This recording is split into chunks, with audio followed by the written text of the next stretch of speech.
আচ্ছা, আজকের এই জায়গায় খেতে এসে আমি পুরোপুরি ডিসঅ্যাপয়েন্ট হইছি। কাহিনী কি হইছে সেটা বলি। নরমালি আমরা মুক্তা বিরিয়ানির কথা মোটামুটি অনেকেই জানি। যেটা হচ্ছে খিলগাঁও, তিলপাপাড়া, হাড়ভাঙ্গার মোড়ে। আচ্ছা, তাদের এখানে শুধুমাত্র বিরিয়ানির জন্য বিখ্যাত বিষয়টা এরকম না। তাছাড়াও তাদের এখানে সবচেয়ে ফেমাস আইটেম হচ্ছে গরুর চাপ পোলাও, যেটা নাকি অনেক ফেমাস। তাছাড়াও এখানে পোলাও, মুরগি, কবুতরের রোস্ট, তেহারি, কাবাব অনেক কিছুই এই জায়গার মধ্যে পাওয়া যায়। আর এই হচ্ছে তাদের সিটিং অ্যারেঞ্জমেন্ট, খুব বেশি বড় না, মানে একসাথে অনেকজন মানুষ বসতে পারে। আর ফ্যামিলি নিয়েই মূলত এই জায়গার মধ্যে মানুষ আসে, তার পাশাপাশি বন্ধু-বান্ধব নিয়েও আসে। তো এই জায়গায় আপনারা দেখতেছেন তাদের মেনু এটা। তো তাদের এই মেনুর মধ্যে ফার্স্টেই হচ্ছে গরুর চাপ পোলাও, যেটা আমি এর আগে ২-৩ বার টেস্ট করছি। আমার কাছে এভারেস্ট লেগেছে, আমার পার্সোনাল।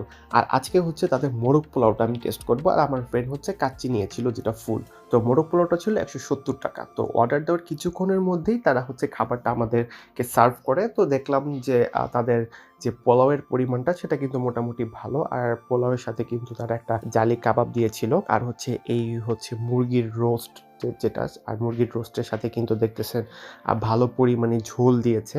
তো এনিওয়েজ আমরা হচ্ছে খাবারটা শুরু করি। তো খাবার শুরু করার পরে আমার যখন ১ম বাইটটা মুখের মধ্যে দেই, তো আমার কাছে তখন মানে আমি যে এর আগে খেয়েছিলাম ২ মাস আগে, তার সাথে আজকে খাবারে আমি একটা আকাশ-পাতাল পার্থক্য দেখতে পেলাম। কারণ আমি এর আগে অনেক এক্সপেকটেশন নিয়ে এই জায়গাটায় এসেছি যে ভাই খাবারটা মজা হবে। বাট অনেস্টলি এই জায়গার খাবারটা আমার কাছে মোটেও পরিমাণ ভালো লাগেনি। আমি জানি না কেন, আমার কাছে মনে হচ্ছিল এই খাবারটা হয়তোবা কালকের খাবার।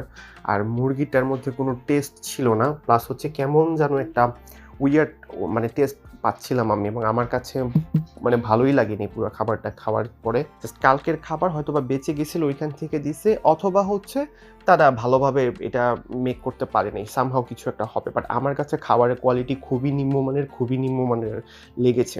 শুধুমাত্র যে পোলাওটা ছিল বা রোস্টটা ছিল এরকমটা না, তারা যে জালি কাবাবটা দিয়েছিল সেটাও দুর্দান্ত পরিমাণ বাজে ছিল।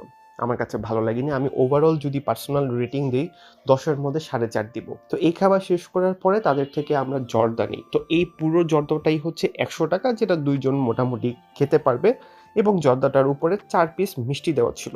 তো জর্দাটার বাটি যখন আমি খুললাম, মানে অনেক সময় কিন্তু দেখা যায় যে এটা বাটি খুললে একটা ঘিয়ের স্মেল পাওয়া যায়। বাট আমি এরকম কোনো কিছুই পাইনি, স্বাভাবিক হতে পারে। তো এই বাটিটার যখন আমি মুখে ১ চামচ দিলাম বাটিটা থেকে নিয়ে, ভাই বিশ্বাস করেন মানে এটা আমি কি খেলাম? মানে ওই যে মানে ট্যাংয়ের গুঁড়া থাকে না? জাস্ট আমার মনে হয় ওইগুলা মিক্সড করে দিছে।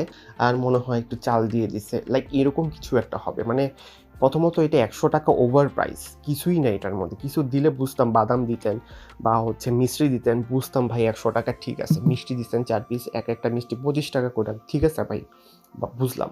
কিন্তু কিছু তো দিবেন। মানে টাকা দিয়ে খাচ্ছি, কিছু তো দিবেন। কিচ্ছু নাই। তারপরে হচ্ছে তাদের বোরহানিটা ট্রাই করি। বাট বোরহানিটা আমার কাছে ভালো লেগেছে।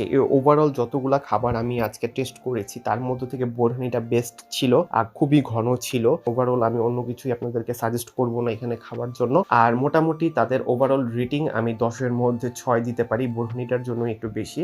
আর আজকের ব্লগটা এখানেই শেষ করতেছি। নেক্সট কোথায় ভিডিও করব একটু জানাবেন আমাকে কমেন্ট করে। ভালো থাকবেন সবাই। বাই।